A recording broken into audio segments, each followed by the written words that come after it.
I was 9 years old when a thought struck me. Dad was different from everyone else's dad. I gently told him he seemed a little silly. He panicked and kept saying he was sorry. I never blamed him. Other dads didn't take their daughters to the park. But he was always by my side. He worked as a barista for 8 years, but he couldn't even run the cash register. He had mental age. Was it about pure for him? Late one day, he offered shelter to a homeless woman. She was lonely and exhausted. He brought her home. Love quietly began to bloom. Soon after, I was born.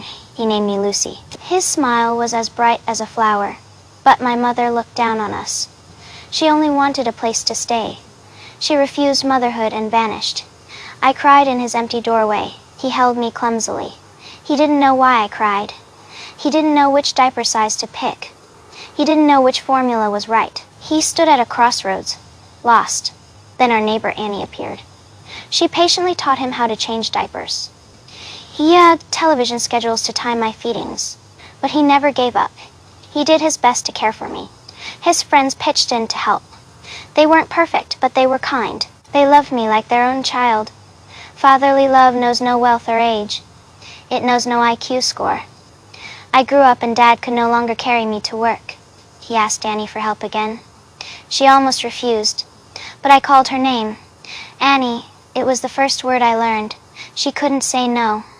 I was a curious little angel. I filled Dad's world with endless wonders. I wondered where the sky ended. I wondered why men lose their hair. I wondered about chickens and eggs. Dad answered patiently, even if he was just as puzzled. He thought alongside me. He couldn't give me his smarts, but he gave me all his warmth and answers. So on the day I started school, he wanted to buy me pretty shoes. At checkout, he found only spare change. His buddies chipped in coin by coin. Finally, they had enough money.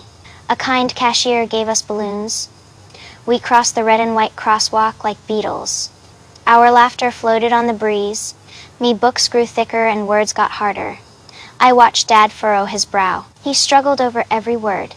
Me heart clenched. I pulled out my old textbook. I pretended I hadn't learned it, just so he could keep up, so he wouldn't feel defeated. My teacher called Dad to school to show him my drawing. It showed me holding his hand. He stood behind me looking fragile. The teacher said I was resisting learning. I didn't want to outgrow Dad. Sometimes I pretended not to understand, so he could teach me again. And that's when his eyes truly shone. Little did I know, our greatest challenge was still to come.